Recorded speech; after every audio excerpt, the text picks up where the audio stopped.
sa mapagpalang pagmamahal. Welcome to our 365 daily devotion. Ako po si Alexander Gomez from Batch 3. At ang topic po na tatalakay natin ngayon ay the Trinity and Church. Ngayon po ang ating pag-aaralan ay tungkol sa Ephesians chapter 2 verse 19 to 22. At buksan po natin ang ating puso at isip sa magandang salita ng Diyos.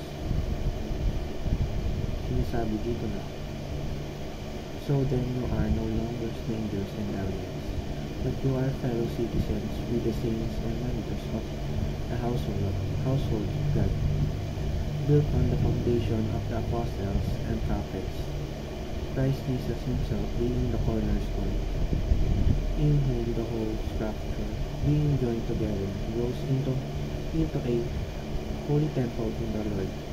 In him you also are being built together into a dwelling place for God by the Spirit."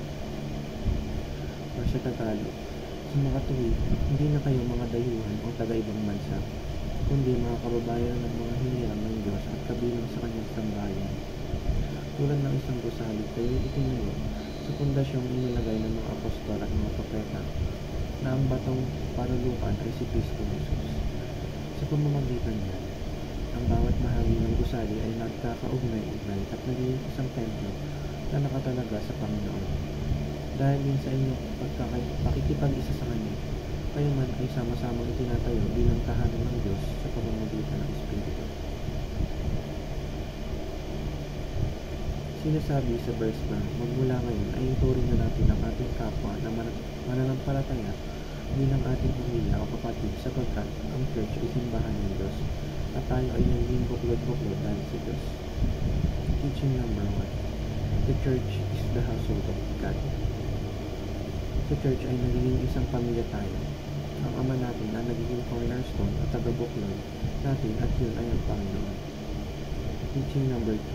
The church is the new temple in Christ. Ang church ang lugar kung saan namamalagi ang Panginoon.